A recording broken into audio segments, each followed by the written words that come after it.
اعوذ باللہ من الشیطان الرجیم بسم اللہ الرحمن الرحیم اللہم صلی علی محمد و آل محمد۔ محب دین کے سامعین کو فقیر حسین کا سلام پہنچے۔ ناظرین، میں اپنی آج کی اس ویڈیو میں واقعہ کربلا کا پورا پس منظر بیان کروں گا، اور میری اس ویڈیو کا ریکارڈ کرنے کا مقصد محض صرف اور صرف حسینیت کا فروغ ہے۔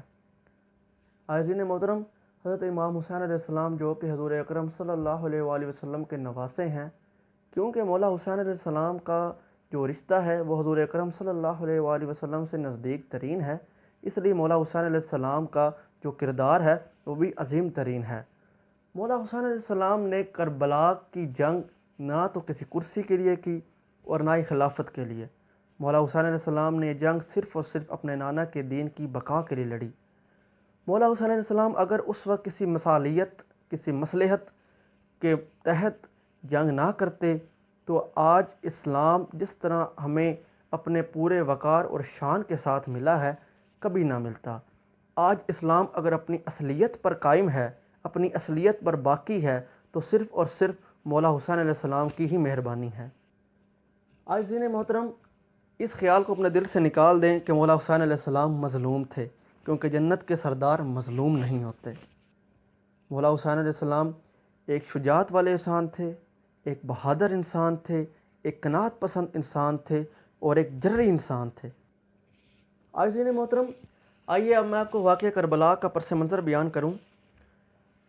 عزیزین محترم، واقعہ کربلا کا سب سے بڑا سبب جو ہے وہ یزید بن معاویہ ہے۔ یزید بن معاویہ حضرت امیر معاویہ رضی اللہ عنہ کا بیٹا ہے، جو کہ صحابی رسول تھے۔ یزید زبردستی خلافت پر قائم ہو گیا، یہ خلیفہ اجماع امت سے نہیں بنا۔ عزیزین محترم، یزید اس وقت تک خلیفہ نہیں بن سکتا تھا جب تک وہ اپنی رعایا کے تمام افراد سے بیعت نہ لے لے۔ تاہم اب اس کو رعایا کے تمام افراد کی بیعت لینا بہت ضروری تھی۔ اور سامعین، میں آپ کو یہ بتاتا چلوں کہ بیعت کا مقصد صرف یہ نہیں کہ آپ کسی کو زبانی کلامی اپنا خلیفہ یا اپنا حکمران مقرر کر لیں یا اس بات کا اقرار کر لیں کہ اب یہ ہمارا خلیفہ ہے یا حکمران ہے، بلکہ عرب میں یہ روایت تھا کہ بیعت اس طرح سے لی جاتی تھی کہ جس شخص کی بیعت کی جاتی اس کے ہاتھ پر ہاتھ رکھا جاتا اور اس بات کا اقرار کیا جاتا کہ میں آج کے بعد کسی بھی ایسی سازش میں ملوث نہیں ہوں گا جو کہ آپ کے خلاف ہوگی۔ تاہم جب یزید خلافت پر زبردستی قائم ہو گیا تو اس نے مدینہ کے گورنر ولید بن عتبہ کو خط لکھا کہ وہ مولا حسین علیہ السلام سے اس کی بیعت لے۔ عزیزین محترم، تاہم ولید بن عتبہ نے اس ضمن میں اپنا ایک نمائندہ مولا حسین علیہ السلام کے پاس بھیجا۔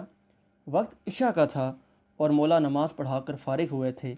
جب یہ نمائندہ مولا حسین علیہ السلام کے پاس پہنچا تو اس وقت مسجد میں حضرت عبداللہ بن عباس اور حضرت عبداللہ بن زبیر رضی اللہ عنہ بھی موجود تھے۔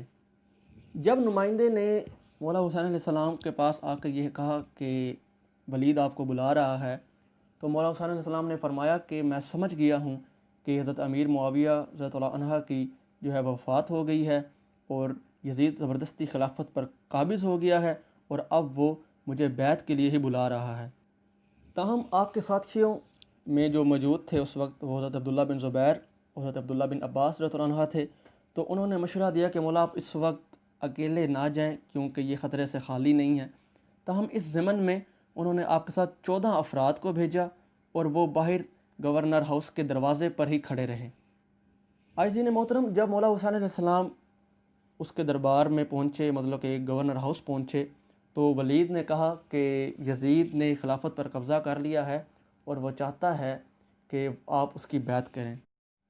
عزیزین محترم، اس وقت مولا حسین علیہ السلام نے فرمایا کہ میں اس طرح بیعت نہیں کروں گا، چھپ کر بیعت نہیں کروں گا۔ اگر مجھ سے بیعت لینی ہے تو ایک دن مقرر کرو، چاہے وہ جمعے کا دن ہو، اور تمام لوگوں کو اکٹھا کرو اور میں سب کے سامنے بیعت کروں گا، میں چھپ کر بیعت نہیں کروں گا۔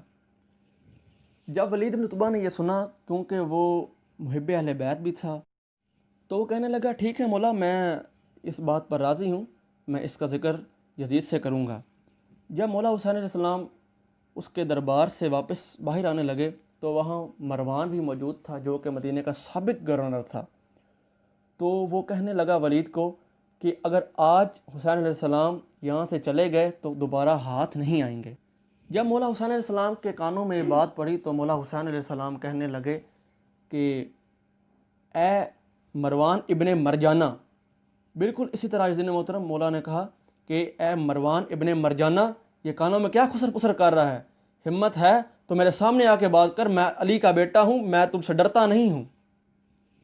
عزیز محترم پھر مولا حسین علیہ السلام واپس آ گئے تو اپنے ساتھیوں کو ملے تو آپ کے ساتھی کہنے لگے کہ مولا یہ جو اس نے مطالبہ کیا ہے کہ آپ اس کو مانیں گے؟ تو مولا حسین علیہ السلام نے فرمایا میں اس مطالبے کو بالکل بھی نہیں مانوں گا۔ تو آپ علیہ السلام کے ساتھی کہنے لگے کہ مولا پھر تو وہ آپ کے جان کا دشمن بن جائے گا، تو آپ کیا کریں گے؟ تو مولا حسین علیہ السلام فرمانے لگے کہ اس بات کی جو پیشن گوئی ہے وہ حضور اکرم صلی اللہ علیہ وسلم جو میرے نانا ہے وہ اپنی حیات میں ہی کر چکے ہیں، اور میں اس پاک زرزمین مدینہ میں خون ریزی بالکل برداشت نہیں کروں گا، اگر بہت ہی ہوا تو میں مدینہ چھوڑ جاؤں گا۔ عزیزین محترم واقعہ کربلا کی ایک اور بڑی وجہ یہ تھی جو کہ مولا حسین علیہ السلام کے نام کوفے سے خطوط آئے تھے، کیونکہ کوفے کے لوگوں کا کہنا تھا کہ مولا ہم یزید کو خلیفہ نہیں مانتے اور آپ کو ہی اپنا امام مانتے ہیں، کیونکہ یزید برائیوں کا پیکر ہے، وہ تارک نماز ہے، وہ شرابی ہے، وہ زنائی ہے، وہ برے کام کرتا ہے اور برے کاموں کا ہی حکم دیتا ہے۔ تاہم جب مولا حسین علیہ السلام نے یہ سب کچھ سنا اور پڑھا تو مولا حسین علیہ السلام نے تب یہ پکا ارادہ کر لیا کہ وہ کوفہ ضرور جائیں گے۔ اور عزیزین محترم میں آپ کو بتاتا چلوں کہ کئی روایات میں ہے کہ 1200 خطوط ہے، اور کئی روایات میں یہ ہے کہ 3 بوریاں خطوط سے بھر گئیں، اور صرف خطوط ہی نہیں آئے بلکہ وفد بھی آئے کوفہ سے کہ ہم آپ کو ہی امام مانتے ہیں اور آپ آ کر ہماری جو ہے وہ رہنمائی کریں اور ہم آپ کا ساتھ ضرور دیں گے، خواہ ہمیں اپنی جانیں ہی قربان کیوں نہ کرنی پڑیں۔ تو عزیزین محترم یہ تھی میری آج کی ویڈیو جس میں نے آپ کو واقعہ کربلا کا پورا پس منظر بیان کر دیا ہے۔ امید ہے آپ کو میری ویڈیو پسند آئی ہوگی، اور اگر ایسی ویڈیوز آپ اور دیکھنا چاہتے ہیں اور سننا چاہتے ہیں تو ہمارے چینل کو سبسکرائب کریں اور ساتھ گھنٹی کے بنے ہوئے نشان کو بھی دبا دیں۔